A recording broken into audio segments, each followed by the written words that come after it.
And we're live right there. Welcome to Alexa, who's always, I couldn't have set this up. Hi, I'm Capt Ron, and and we got the group for tonight. We got Dieter and Diane and Eric, and that's my love of Alexa. I was just messing around one day and I asked her what the weather was, and that's been about 2 months now. And I've done all the stuff I can figure out on my iPhone, and it happened to be at 6:30. So every day at 6:30, she has to tell me what the weather is tomorrow. Tells you what the weather is. That's great. So, so now if you're thinking about Phoenix, well, we were just talking about the weather and Eric's travels and scuba diving and all that. So I guess it's semi-appropriate there. We talk about anything, everything. And if you can get over your fear of flying, you can go around the world and you can do those kinds of things. So we had as always, this week I had several people. I apologize, I didn't write their names down. I get messages all the time, and we're about to get into the summer travel season, and I'll be getting a lot more of people who try to give us credit for overcoming their fear, and we don't let them get away with it. We make them take responsibility, as you should. So you're the ones that do all the work. So anyway, so welcome to Fearless Flight this evening. Fearless Flight Live, we do this every week. It is, of course, for people who are afraid to fly, people who know somebody's afraid to fly, or people who just want to stay up to speed on the airline industry. We got the crew of 4 here, and it's our honor to answer your questions and maybe give you a little bit of information and keep you abreast and just get you to do something to overcome your fear. One of the I think the saddest things is so many people who are afraid to fly, and there are gazillions of you, really. And the saddest thing is if you do something, it's relatively easy to get over, but if you don't, you won't. And it shares the same numbers with other kinds of recovery and dieting. Only about 10% of the people who have this are successful because they're the only ones that take action. So action is the rewards those who take it, and we would love to see you get over whatever it is that keeps you from flying and join the friendly skies with us.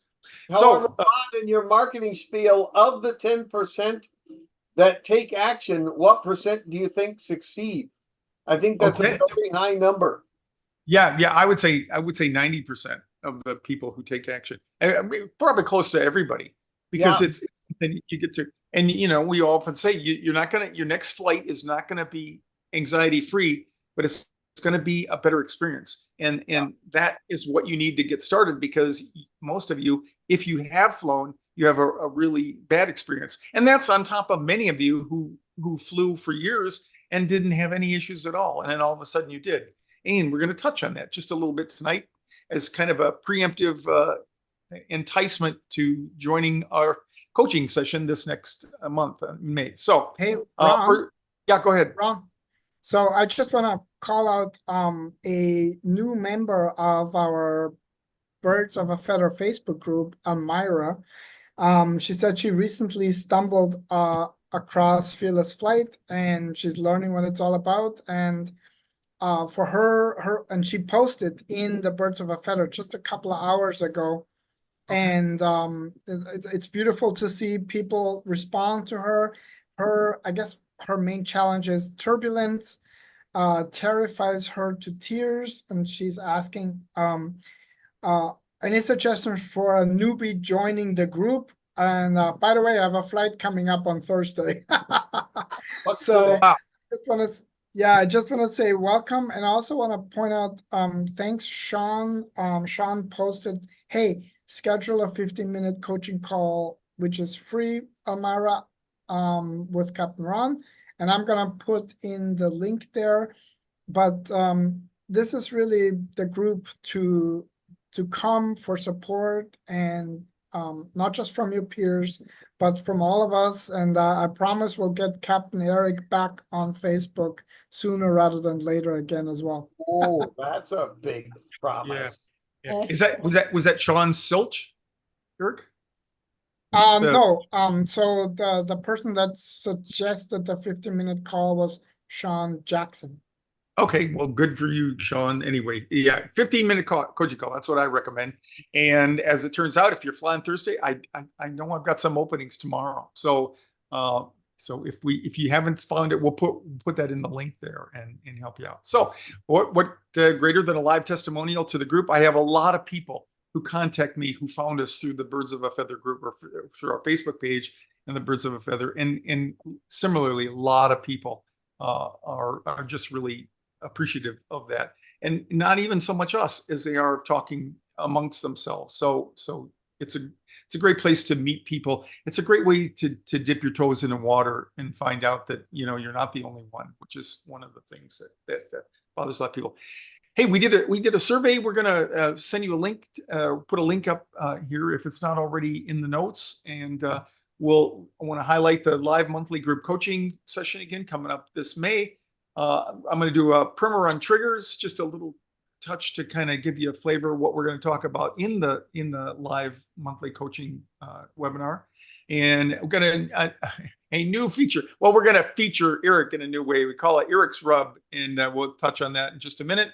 I found saw an article on the TSA pre-check and clear, and you may have seen that. I was going to just elaborate on that just a little bit, what I found out about that. And we, of course, are back with the Clear for Takeoff 101 in-person classes at Sky Harbor this Saturday night. And the following Sunday morning, this coming Sunday morning, we'll have the Clear for Takeoff 101 online. So if you don't live in Phoenix or can't be in Phoenix for the class at the airport on Saturday night, join us on Sunday morning, and we'll have links to that as well. And then, of course, your questions and comments are always appreciated. We have a survey, and Dieter's going to put the link in that. It says survey on neuroscience, sensory triggers, and flight anxiety. Actually, it's related to triggers, and triggers are where we have all of you start. We teach you how to identify them, and then how to educate yourself around them and learn how to manage them. Because triggers are what it's all about, and understanding that. And as I said, our monthly live monthly group coaching webinar is coming up on May 16th. That's just over 2 weeks away, 2 weeks from this Thursday, 6:30 p.m. Pacific, 9:30 p.m. Eastern. Dieter usually joins me on that, and Eric and Diane when they are available. Also, it's an opportunity we'll do a little bit of psychobabble, kind of shop talk about some issue, and then we have a couple of a couple of guided visualizations, and we also entertain questions and do what Dieter and I refer to as hot seat work, where if we have people on there that are actively working and engaged in flying, what to do. If you don't know what to do and you're on the fence, come to one of the monthly coaching sessions. I think that's a great way to start, and it's a very low cost. $47 if you're not a monthly member. If you can be a monthly member for as little as $37, and I recommend it until you no longer find you're thinking about the airplane when you fly. So come and join us. So triggers, what are they? Well, they're cues that of events or circumstances that cause you to get triggered. And when you get triggered, that's what starts the whole ball rolling, and that's what makes it so problematic if you have an anxiety disorder like fear of flying is. There's 3 basic types: sensory, cognitive, and situational. And in the sensory are composed of visual cues. That when you see airplanes, or you see, like driving down the freeway and you see a car accident, usually we slow down because it goes in and registers, and we want to be a little bit more cautious. Auditory cues, we hear sounds on the airplane. You don't know what they are. We're wired to be cautious about anything that we don't understand. And tactile, and that's where you get involved in turbulence and tough, rough landings that maybe your pilot makes or anything of that sort. Cognitive triggers, those are thoughts of past experiences is one example. And that triggers anticipatory anxiety. I'd say 99.99% of you out there, the main issue for you is anticipatory anxiety, worrying about something that's going to happen in the future.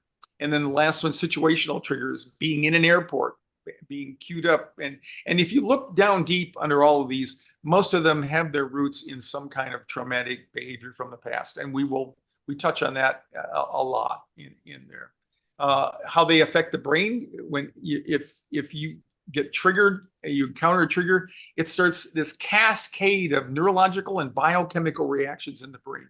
And the biochemical part is what makes your palms sweat. It's what makes your GI tract upset and the like. And it all then triggers the amygdala, which is a region in the brain that processes emotions. Now, it doesn't just process fear, but that's the primary function of it, is to let you know that something may not be right so that you can take action.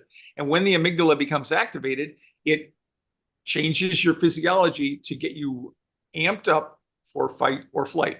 It also is what helps the NBA players get ready for a game or not get ready if they end up getting their butts kicked, like some of them have. So it's a positive effect as well for when you're competing in athletics, for example. But the primary format that it's taking if you have a flight anxiety is it's working negatively against you. And it prompts the release of stress hormones like adrenaline and cortisol, and it gets your body ready for that fight or flight experience. It's also intertwined with the release of neurotransmitters, especially dopamine. And we're going to talk a little bit more about the effect of dopamine. If you are a fearful flyer and you've ever had the misfortune of either going to the airport and backing out, or getting on the airplane, which is worse, and getting off the airplane, you get the same shot of dopamine that you do if you won a athletic contest. And that makes it harder because now your brain thinks that you pulled one over on itself, and it makes it harder for the next time. So that's why fear flying is kind of progressive. As you get older and older and deeper into the process, it gets harder and harder to overcome. So those of you who are young, pat yourself on the back for having the courage to step up and take a whack at it. And the way this works, it's like a smoke detector, in that the brain, like a smoke detector doesn't know when the alarm goes off, whether it's burnt toast or whether it's a raging fire, and nor does the amygdala make that distinction. And so when you get the warning, it becomes it doesn't know the difference. It can be a real or imagined threat, and you get the same kind of physiology going on. So it makes it particularly difficult to deal with, as I'm not telling any of you that have it, that anything that you wouldn't know. What do you do about it? On the long term, you work on exposure therapy. That is ultimately the way you're going to get better. You gradually and repeatedly expose the person to the triggers. And of course, with fear of flying, it's tricky because you have only so many baby steps you can take before you got to get on that doggone thing and stay on and complete a flight. But I guarantee you, if you stick with us, the next flight can be much better, and you'll get a sense of confidence from being able to manage your anxiety, and it'll all be better after that. We use CBT, cognitive behavioral therapy. It's talk therapy, and it's one of the most effective types of therapy out there. Many of you, if you've done any counseling at all, you've experienced CBT, and I added to that kind of a hybrid example of that is eye movement desensitization and reprocessing, EMDR. We did a whole month or a whole special in January on that, and we're going to review that and some of the strategies that go along with EMDR in May here coming up. Mindfulness and relaxation techniques. We have something we call the FearlessFlight Harmonizer, which is one of the FearlessFlight Kit, which is a toolkit, electronically digital downloadable files that we have. And one of the most effective tools in there is the Harmonizer, which is an audio program which makes use of this mindfulness and relaxation, these techniques there. And then the bottom is where we have everybody start, and that's preparation and education. The more you know, the better you do. So we certainly celebrate all of you who show up for the Tuesday classes or Tuesday shows, and especially show up again on the Thursday, the monthly coaching webinars. So stick with us, and it'll be better.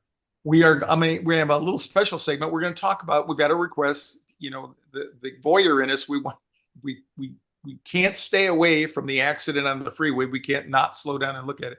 So I'm going to talk about some accidents. If Eric can make it he and I will embellish some of the tragedies that we've had in the airline industry. And I like this distinction. I got this from a fellow years ago in aviation. He said a catastrophe is something that happens, it's unavoidable, and it has tragic consequences. But he said a tragedy is a catastrophe where we fail to learn lessons and avoid recurrence. That's why flying is so safe today. That's why it's getting better and safer every day, every year that we go on, despite what's in the news lately about Boeing and some of the faux pas that they've had. And it's because of the reason that we scrutinize what happens, find out what went on, and make changes so that it doesn't happen in the future. And so we're going to talk about some, and we'll show you how the lessons we learn, how they're manifest on every flight that you take. Many of them have some of the lessons learned from those past things there. Okay, so we're going to call this Eric's rub. What's the rub with that? And this is something that Eric normally does for us anyway. Oh, the title didn't appear on there. If I tip it, come on, there we go.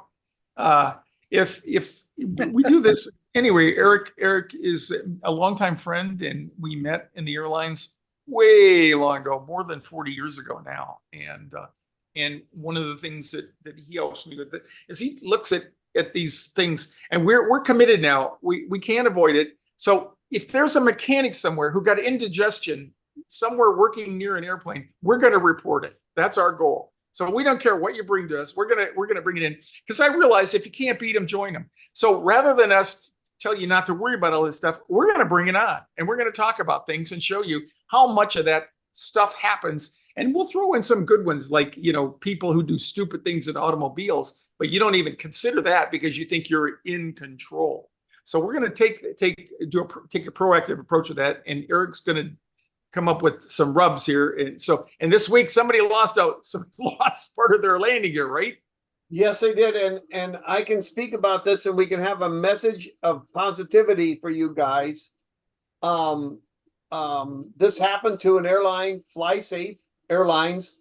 I think they're out of Johannesburg. They're in South Africa somewhere. And that was their name, Fly Safe? Yes, Fly Safe. Yes. Out of Johannesburg. And the sharp-eyed ground people noticed as they departed that one of the main landing gear wheels fell off, which is bad. And they radioed the pilots that they were missing a wheel because they saw it come off. And the pilots flew around for a while and burned off fuel to minimize weight, to lower landing speed.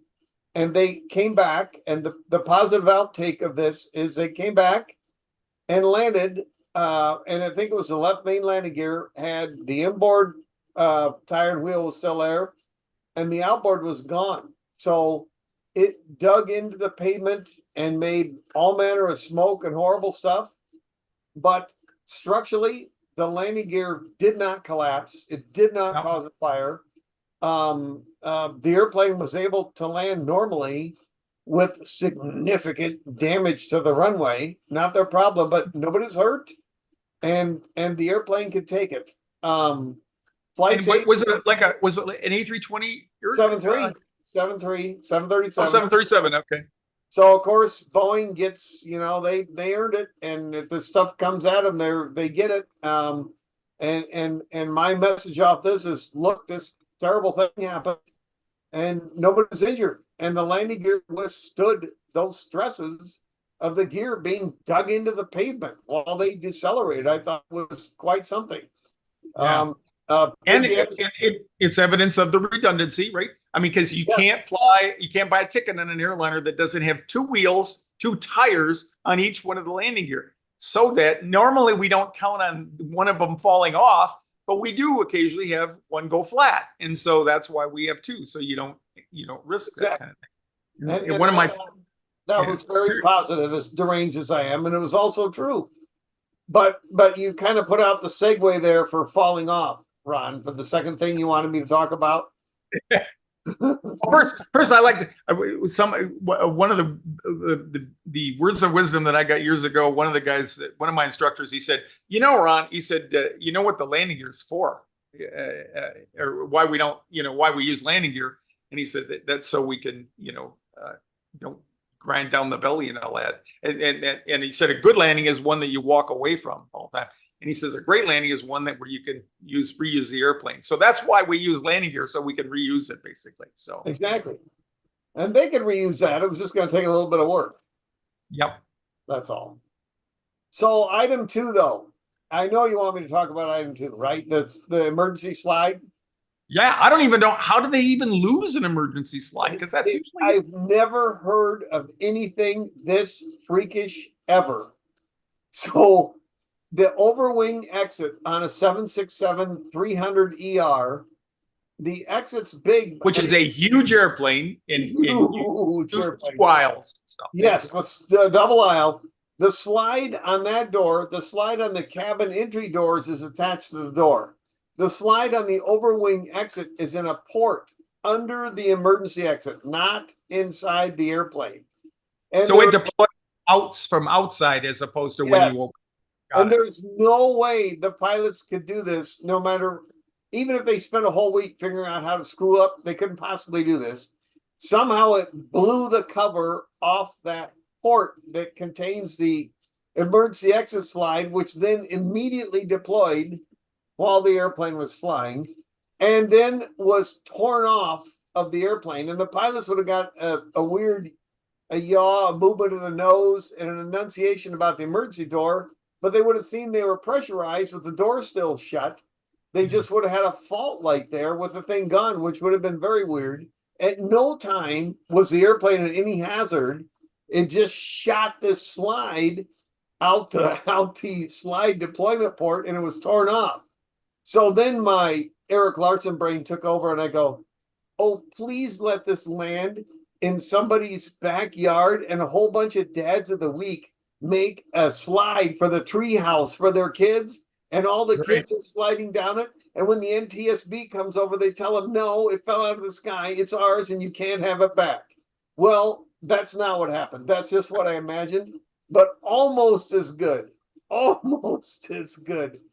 It landed in the water, either in Jamaica Bay off the southeast end of Kennedy, or in the Atlantic Ocean on the Jersey Shore, and it washed up on a jetty on some private property, and this is true, owned by a litigating attorney who is already involved in lawsuits against Boeing, not for falling slides. And the falling slide washed up onto his private property. You can't make up stuff like this. Even if you're the coyote in the Roadrunner cartoon, it does not get this bad.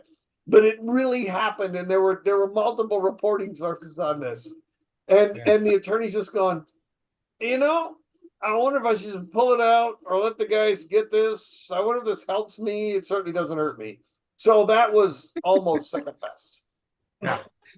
And those slides they're huge. They're like an outdoor above ground pool. Yes, the overwing slides are substitutable. All those slides are substitutable to detach and use as emergency life rafts, especially those because they're huge. The overwing ones, Well, that's the question right here in the comments is like, how, first of all, do they have to be stored on the wing because they're so huge? And two, are they pressurized in some way? Yeah. So that's the question. Well, they're stored there because that's where the emergency exit is. And those, like Eric said, they happen to be adjacent to that window. And then the ones in the door where you come in, if you look down, you can see the ones on the door because they're going to open up. And we've had errant slide openings when the airplane's closed. And it could be hazardous if the flight attendants up there could drive her into the other wall. They're attached. There's a girt bar. We have them on our ERJ 175s, and it's basically the same on all the different aircraft. That when the doors are armed, which means that the girt bars are deployed, that if you open that door in an emergency situation without disarming the slide, as soon as that door gets open, they're automatically inflated and deployed.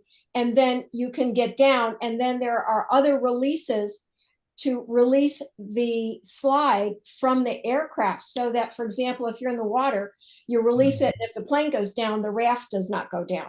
So those, I mean, you open the door and those things cost a fortune, and we do have some unintentional deployments, but this story about there being under over the wing and they're not affected by the emergency exit opening, that's kind of amazing. I'm just, wow. Well, I would think that they still, when you open the exit, I would still think that that's what activates it. Well, yeah, but normally it wouldn't have to. Apparently it didn't have to, because the door, because the exit. Yeah, well, yeah, and whatever, what I'm guessing that whatever the covering on the airplane was, when that separated, that took the pressure off. That's what activated the thing. So comparison, if you next time you fly, all of our flyers out there, when they demonstrate the portable life vest, they have the pull on that, and that activates a CO2 cartridge. Right. And so the doors are very similar. They're activated by a pull, and they're compressed when they're in there. That's why you don't want to do that in the airplane, because it gets very crowded in there with one of those huge... Exactly as Ron just said. Are they pressurized? Yes, asterisk. They're compressed in this compartment with nothing in them. And then when the emergency door, be it the cabin door or this port, pressurizes, the slide is blown out, and then nitrogen canisters inflate the slide very rapidly. So it was inflating as it blew out. And as a passenger, when you're listening to the flight attendants go back and forth with their announcements and talking to one another, if you hear them say aft doors are armed, or disarmed, when you land, that's what they're talking about. They're talking about either arming the doors, meaning the emergency slide is prepared to be used, or when you land, the doors are disarmed, which means they can all be opened for passengers to deplane, for the caterers to come on the aft part of the plane to bring food and drinks. So that's what those mean, those sentences mean. And don't they do that so that you guys coordinate with each other to know, one, the airplane's ready for takeoff, and two, don't mess with the doors. Or don't mess with the doors. Don't mess with the doors. And if we, that was always a thing. And if somebody does that, or the emergency mask come down from the top, it's extremely expensive. The airplane's taken out of service, and they have to manually reset all those things. So it's not a happy day. And I'm sure there's a mechanic or two that's lost his job because he inadvertently deployed those things. So. And if the flight attendants actually accidentally do that, that's a huge opportunity for some retraining. Let me put it that way. Yeah. Any other questions about that related to that, Dieter? No, it was just to do with that pressure. Is it pressurized, and how can that deploy by itself? Well, this was, for those of you who may not be that familiar, there's a thing called TSA PreCheck. You can apply online, and it's $75, I think, for 5 years. And if you pay, I just renewed mine, and I think it's like $15 more, you can get global reentry. So TSA PreCheck means that you can go through this abbreviated process at the airport because you've been pre-screened. So they give you a little card, and you get a number and all that. You could put it on your reservation with the airlines that you're flying with. Comes out printed on your boarding pass. So then it allows you to go through PreCheck, and so that's been around for quite a while now. And then there's global reentry, as I said. That's if you're planning to fly in and out of the country a lot. Then it makes it more expedited to go through customs when you come back through. There's something else that has appeared. How long is it says Clear has been? I looked at a little research. I think it's been around for a long time, but it hasn't been quite so prevalent as it has been around for a long time. But when it started, there were only select airports that had those. Yeah. Well, and it's still. I was just looking. There's 55 plus airports according to this, and it went bankrupt. And a couple of people bought it out of bankruptcy and regenerated it. And so it came in the news because two state congressmen, I believe, in California got upset. They were standing in the PreCheck line at TSA PreCheck, and they kept watching these people from Clear come through. And they said, not so fast. And it turns out that while it is a private company, it is supported. United owns part interest in it. And I think Delta may have a stake in it, and maybe one other airline. But anyway, so they're introducing a bill in California to ban Clear from the airport. Yeah, I saw that. Yes, and so we'll wait to see on that.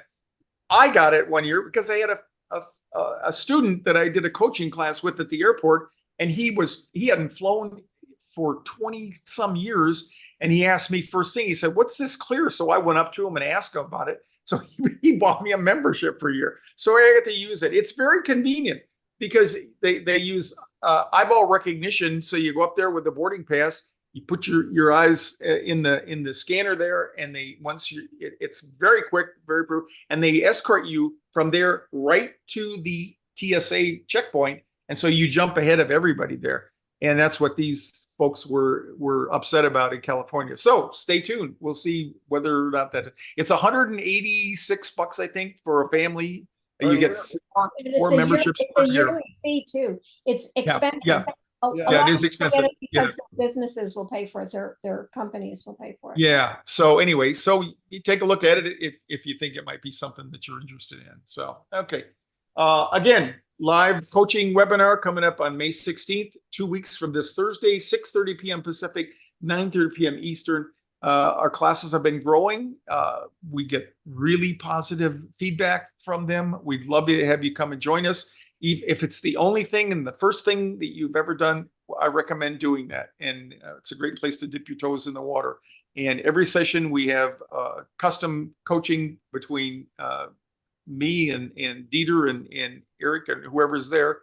And we do a couple of guided visualizations, and you get access to all of the previous classes. So now we've got some 20. I don't think we recorded the first half a dozen or so, but we've been doing this for 2 years. So we've got quite a large library of archived classes, and you get access to all of them, even if you just joined for the one. So take a look at that. And if you have ever taken our Clear for Takeoff 201 online course, that you have a 60-day access to that. But if you're a member of the monthly coaching webinars, you get access to the 201 course as well. And we're adding more information to the 201 class as well. So it's a way to stay current and stay connected to all of the stuff that we have out there. Here's the ways that you can become a member of our Fearless Flyer Club, which entitles you to the number one thing is the monthly coaching webinars. And this is a little bit smaller to look at, but we have the premium economy, $37 a month, first class, $57 a month, and lifetime VIP for $9.99. And so you can join in those. These are the benefits of the different levels there. And so we encourage you to take a look at that.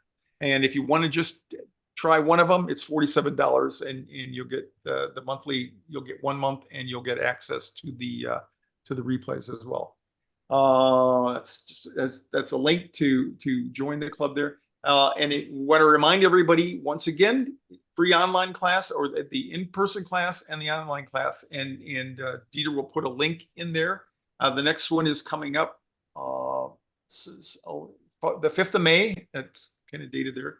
It'll be Sunday. And then if you're in the Phoenix area the night before, you can do the 101 in-person class there. So come out to the airport this Saturday night, 6 to 8 p.m. We have pre-parking vouchers, and we do the whole class on the airplane. So if we don't have any questions, we'll check with Dieter there to see if anybody's got anything. Well, so the one question was, what's the Fearless Flight, Flight Deck Confidential?